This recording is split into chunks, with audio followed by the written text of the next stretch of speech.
Iniimbestigahan na ng pulisya kung may foul play bang naganap sa paglutang ng bangkay ng dalawang lalaki sa mga ilog ng Tanyong at Potrero sa Malabon. Natagpuan sa backpack ng isang biktima ang mga graba at mga bakal ng barbel. Ang mga detalye tinutukan ni Edwin Duque. Dumating na ang mga magulang, kaanak at classmate ng lalaki nga natagpuan nga nakalutang dito sa ilog sa bahagi ng Barangay Tanyong sa Sipor Road sa Malabon.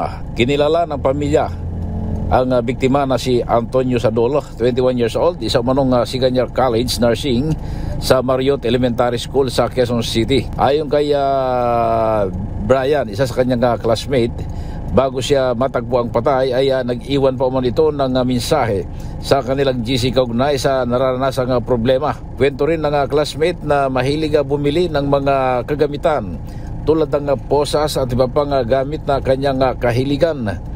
Sa kanyang backpack may laman itong graba, 4 na bakal ng barbel na para itong sinadya.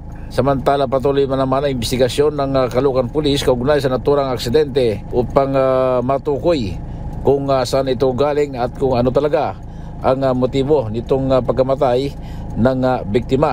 Ayon sa pulis, posibleng inanod itong bangkay ng biktima at dito lamang natagpuan sa bahagi ng Tulay o Tulyan River na sakop ng Malabon.